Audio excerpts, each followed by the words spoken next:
लाहौर की central jail में फांसी के फंदे पर भगत सिंह सहित 3 नौजवान 23 मार्च 1931 की शाम को हंसते हंसते झूल गए और कुछ देर थरथराने के बाद शांत हो गए। कई बार लगता है कि इन 3 की तुलना में हम करोड़ों लोग कितने बौने हैं। आज पाकिस्तान के लाहौर में सेंट्रल जेल में भगत सिंह नहीं हैं। वहां एक बड़ा सा मॉल बन गया है और एक बड़ी सड़क बन गई है जिस पर रात दिन गाड़ियां दौड़ती रहती हैं। आज अगर ये 3 सपूत बोल सकते और वे हमसे पूछते कि हम भारत के लिए शहीद हुए या पाकिस्तान के लिए, तो इस प्रश्न का न आपके पास कोई जवाब है न मेरे पास।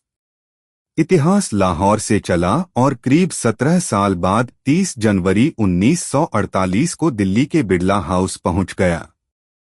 यहाँ एक 78 साल के बूढ़े आदमी को प्रार्थना के समय जाते हुए सामने से आकर कोई गोली मारता है। दिल्ली के बिड़ला हाउस में आज गांधी नहीं हैं। वहां गांधी की यादें रह गई हैं। गांधी और भगत सिंह दोनों भारत की स्वाधीनता के लिए लड़े और अंतिम सांस तक लड़े।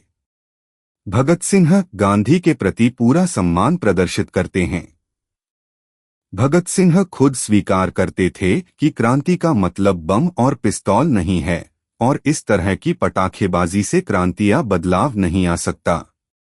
वह एक गंभीर व्यक्तित्व वाले नौजवान थे जो चिंतन और विचार विमर्श को अधिक महत्व देते थे।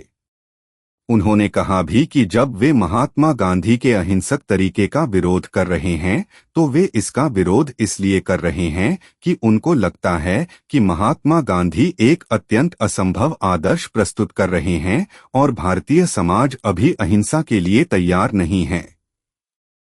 लेकिन वे गांधी के प्रति पूर्ण सम्मान प्रदर्शित करते हुए कहते हैं कि महात्मा गांधी ने लोक जागरण का जो महान कार्य किया है उसके लिए उन्हें कोटि कोटि सलाम न किया जाए तो उनके प्रति बहुत बड़ा अन्याय होगा।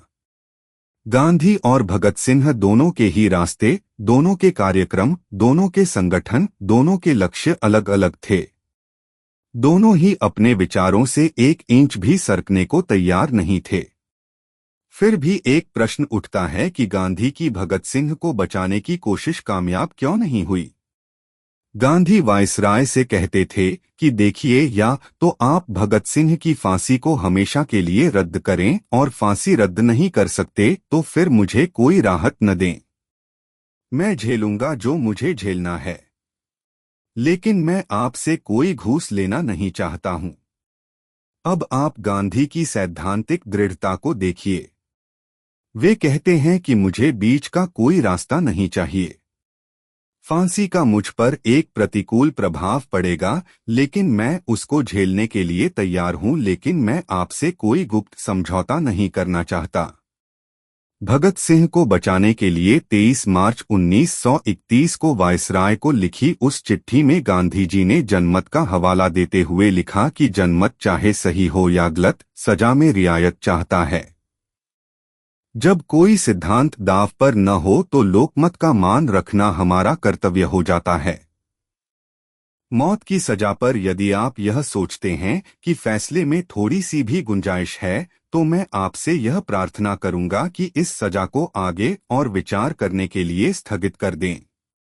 जब गांधी कराची कांग्रेस में पहुंचते हैं तो भारत सभा के युवकों ने काले कपड़े से बनी फूलों की माला गांधी जी को भेंट की।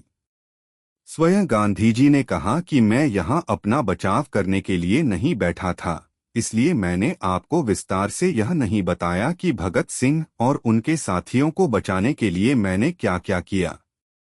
मैं वायसराय को जिस तरह समझा सकता था उस तरह से मैंने समझाया। समझाने की जितनी शक्ति मुझ में थी सब मैंने उन पर आजमाई। आज जब भी चर्चा भगत सिंह की छिड़ती है तो वह गांधी तक ही जा पहुंचती है।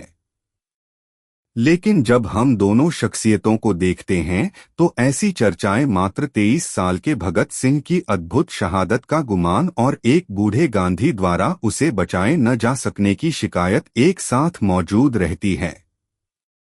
गांधी जी ने भगत सिंह को नहीं बचाया, यह कहना पूरी तरह सही नहीं है।